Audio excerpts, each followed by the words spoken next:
tempo eu trouxe aqui uma ampulheta e ela é um objeto de decoração na minha sala. E volta e meia eu viro ela. E quando eu olho, já se passaram 10 minutos. Como o tempo passa rápido. Você tem uma escolha: retardar o processo que Deus tem para a sua vida, ou ouvir os conselhos que Ele tem e começar a partir de hoje já viver o sobrenatural. O Sandro demorou um pouquinho mais de tempo. Talvez você que está aqui sentado em uma dessas cadeiras ou me ouvindo pela internet, você foi imediata na ação quando você recebeu os conselhos dos céus. Ou talvez você também errou, você é ser humano e aquele que está de pé cuida para que não caia. Todos nós, sem exceção, eu e você, estamos a um passo da queda. Por isso precisamos vigiar. Por isso precisamos nos atentar para aquilo que nos leva à ruína e para aquilo que nos leva para a presença. E hoje eu quero te fazer uma pergunta: o que é a vida?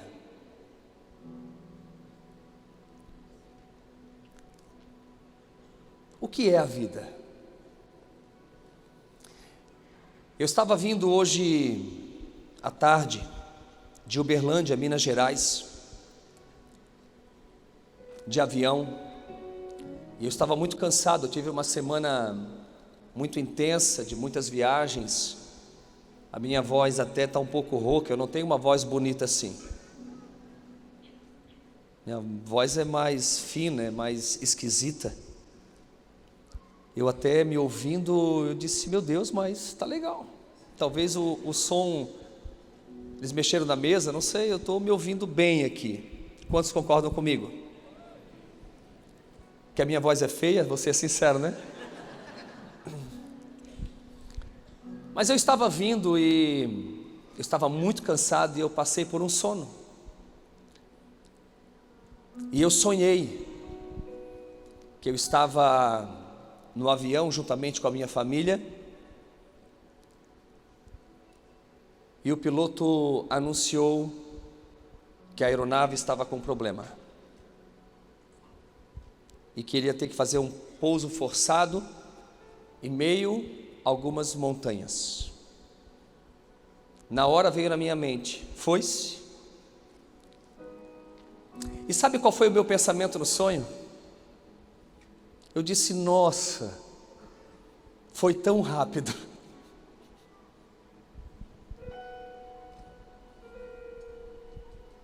Parece que foi ontem que eu assumi a igreja. Agora que o Café com Deus Pai está em todo o Brasil, eu queria ouvir tantos testemunhos. E nós vamos partir. Esse foi o meu pensamento no sonho. Eu pude ver o quanto a vida ela é única e breve.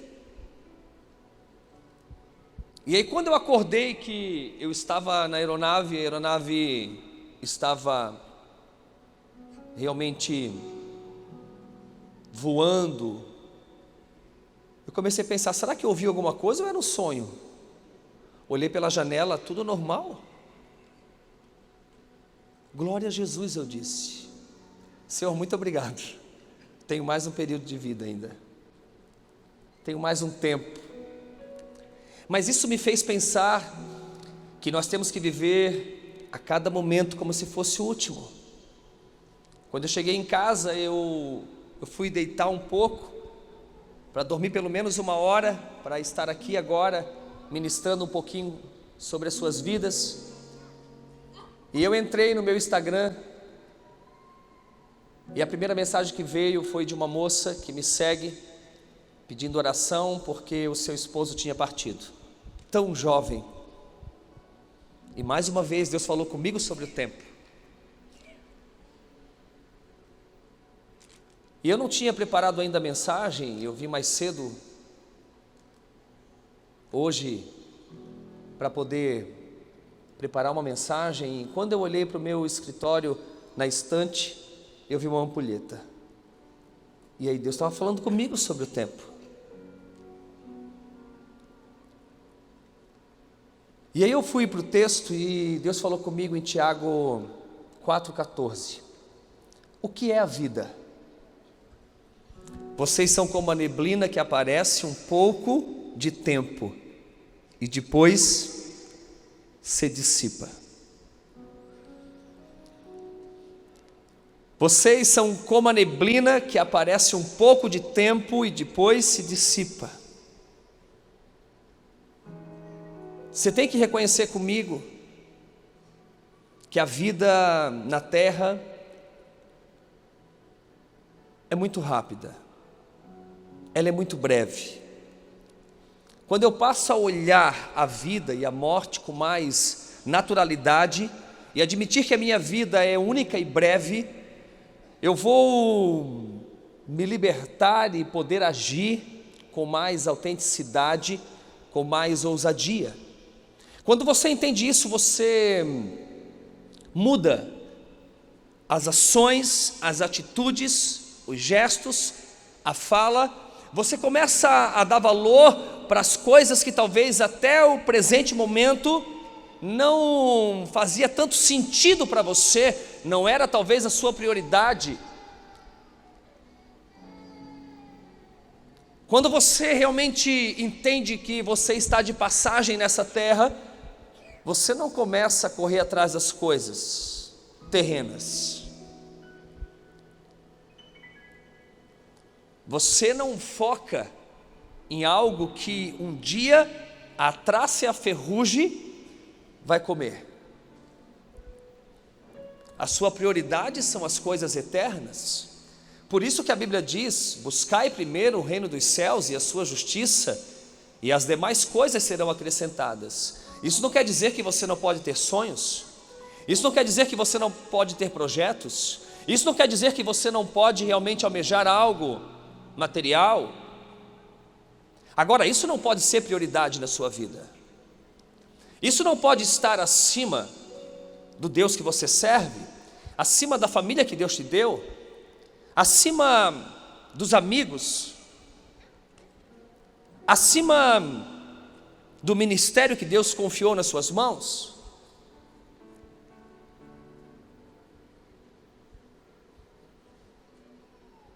Isso não pode estar acima. E quando você entende isso, você age com mais autenticidade, com mais ousadia. Você realmente reconhece que você precisa mudar. Você precisa se deixar ser curado, porque a cura ela só vem a partir do momento que você reconhece que você está doente. E o grande problema nosso é que o orgulho muitas vezes nos bloqueia para realmente Deus agir, Deus fazer. E Deus não vai fazer se você não permitir. Deus não vai fazer se você não reconhecer. Deus não vai fazer se você não pedir ajuda, se você não pedir conselhos. Deus quer fazer algo extraordinário. Quando o Sandro estava passando naquela BR, naquela avenida, e ele olha a placa da igreja Reviver, ele estava indo para tirar sua própria vida. Mas ele decide naquele momento mudar o rumo. Ele entra à direita e ele pede ajuda. Quantos Sandros tem aqui nessa noite? Talvez você não desejou a morte, mas talvez a sua vida está sem sentido, entendendo que nada mais tem valor. Talvez você não desejou a morte física, mas a vida está tão sem sentido que você nem sabe se você está vivo ou morto. A morte é mais universal que a vida. Todo mundo morre, mas nem todo mundo vive.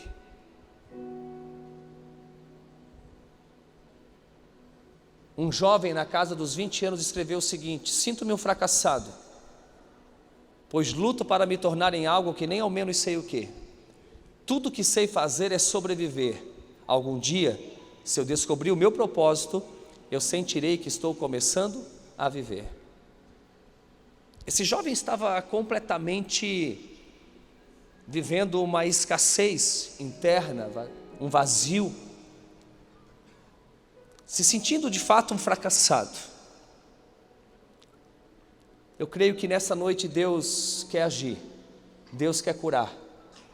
Diga comigo assim: Senhor, me cura, me ensina, me direciona. Eu quero ser mais assertivo. Eu quero chegar no final da minha história e olhar para trás e ver que eu tive mais acertos do que erros. Se eu tiver um dia que chorar, diga: se eu tiver um dia que chorar, que eu chore de saudades e não de remorso por aquilo que eu podia fazer e não fiz.